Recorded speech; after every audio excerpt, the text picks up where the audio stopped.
창세기 42장. 야곱은 이집트에 곡식이 있다는 것을 알게 됐습니다. 야곱은 자기 아들들에게 말했습니다. 너희가 어째서 서로 얼굴만 바라보고 있느냐? 그가 이어 말했습니다. 보라, 내가 이집트에 곡식이 있다는 말을 들었다. 그곳에 내려가 우리를 위해 곡식을 좀 사오라. 그러면 우리가 죽지 않고 살 것이다. 요셉의 형들 10명이 곡식을 사러 이집트로 내려갔습니다. 그러나 야곱은 요셉의 동생 베냐민만은 그의 형들과 함께 보내지 않았습니다. 그에게 화가 미칠지 모른다 라고 생각했기 때문입니다. 이스라엘의 아들들은 곡식을 사러 가는 사람들 틈에 끼어서 내려갔습니다. 가나안 땅에 흉년이 들었기 때문입니다. 그때 요셉은 그 땅의 총리가 돼 그 땅의 모든 백성들에게 곡식을 팔고 있었습니다. 요셉의 형들이 와서 얼굴을 땅에 대고 그에게 절을 했습니다. 요셉은 자기 형들을 보자 바로 그들을 알아보았습니다. 그러나 그는 모른 척하며 그들에게 매몰차게 대했습니다. 요셉이 형들에게 말했습니다. 너희는 어디에서 왔느냐? 그들이 대답했습니다. 양식을 사러 가나안 땅에서 왔습니다. 요셉은 자기 형들을 알아보았지만 그들은 요셉을 알아보지 못했습니다. 요셉은 전에 자기가 그들에 관해 꾸었던 꿈이 생각났습니다. 그가 말했습니다. 너희는 정탐꾼들이다. 너희가 우리 땅에서 허술한 곳이 어딘지를 살피러 온 것이다. 그들이 대답했습니다. 아닙니다. 내 주여, 주의 종들은 양식을 사러 왔습니다. 우리는 다 한 사람의 아들들입니다. 주의 종들은 정직한 사람들입니다. 저희는 정탐꾼들이 아닙니다. 요셉이 그들에게 말했습니다. 아니다. 너희는 우리 땅에 허술한 곳을 살피러 온 것이다. 형제들이 대답했습니다. 주의 종들은 12형제입니다. 저희는 가나안 땅에 살고 있는 한 사람의 아들들입니다. 막내는 지금 아버지와 함께 있고 또 하나는 없어졌습니다. 요셉이 그들에게 말했습니다. 내가 너희는 정탐꾼들이다 라고 말한 것은 바로 이 때문이다. 그러면 너희를 시험해 보도록 하겠다.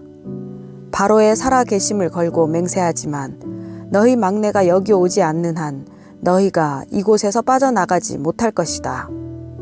너희 가운데 하나를 보내 너희 동생을 데려오도록 하라. 그동안 너희는 갇혀 있게 될 것이다. 너희 말이 진실인지 시험해 보도록 하겠다. 만약 진실이 아니라면 바로의 살아계심을 걸고 맹세하건대 너희는 정탐꾼들임에 틀림없다. 요셉은 그들 모두를 3일 동안 가둬 놓았습니다. 3일 만에 요셉이 형제들에게 말했습니다. 이렇게 하면 너희가 살게 될 것이다. 나는 하나님을 경외하는 사람이다. 너희가 만약 정직한 사람들이라면 너희 형제들 가운데 하나가 여기 감옥에 남고 나머지는 흉년 때문에 굶고 있는 너희 집안 식구들을 위해 곡식을 갖고 돌아가라. 그러나 너희는 막내를 내게 데려와야 한다. 그래야만 너희 말이 진실이라는 게 증명되고 너희가 죽지 않게 될 것이다. 형제들은 그렇게 하기로 했습니다.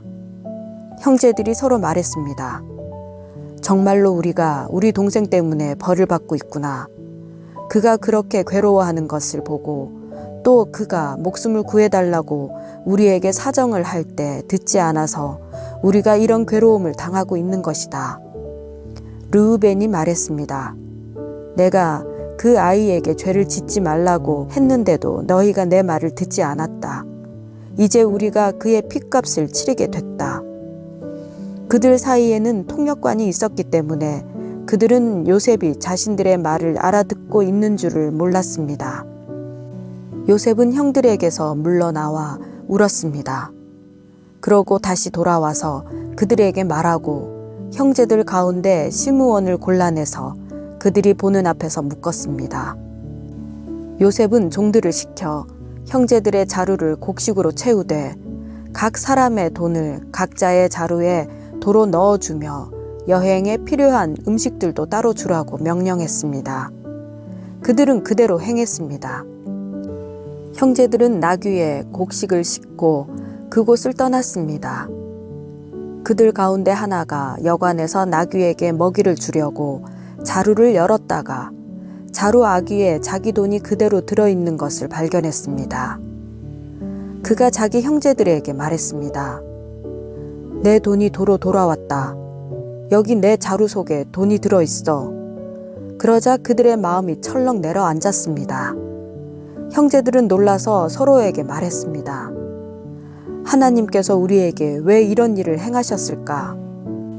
형제들은 가나안 땅에 있는 자기들의 아버지 야곱에게 가서 그동안 있었던 일들을 낱낱이 말했습니다. 그 땅을 다스리는 사람이 저희에게 매몰차게 말하면서 저희를 그 땅을 엿보러 온 정탐꾼 취급했습니다. 그래서 저희가 그에게 말하기를 저희는 정직한 사람들이지 정탐꾼들이 아닙니다. 저희는 12형제로서 한 아버지의 아들들입니다. 하나는 없어졌고 막내는 지금 저희 아버지와 함께 가나안 땅에 있습니다.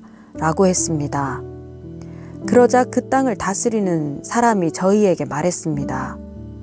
너희가 이렇게 하면 정직한 사람들인지 내가 알아볼 수 있을 것이다. 너희 형제들 가운데 하나를 나와 함께 여기에 남겨두고 나머지는 흉년으로 인해 굶고 있는 너희 집안 사람들을 위해 곡식을 갖고 돌아가라. 그리고 너희 막내를 내게 데려오면 너희가 정탐꾼들이 아니라 정직한 사람들인 것을 내가 알게 될 것이다.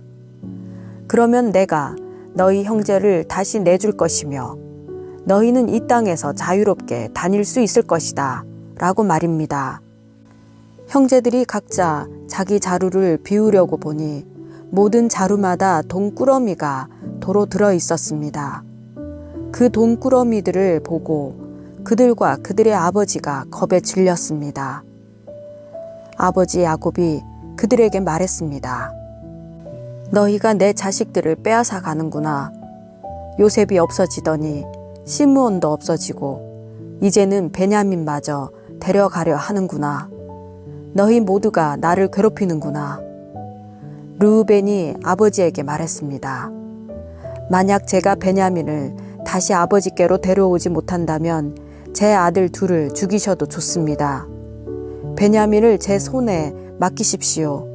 제가 그를 도로 데려오겠습니다. 그러나 야곱이 말했습니다. 내 아들 베냐민은 너희와 함께 거기에 내려가지 못한다. 베냐민의 형 요셉이 죽었고 이제 베냐민밖에 남지 않았다. 혹시 너희가 데려가는 길에 베냐민이 해라도 있는다면 너희는 흰머리가 난 나를 슬픔 가운데 죽게 만들 것이다.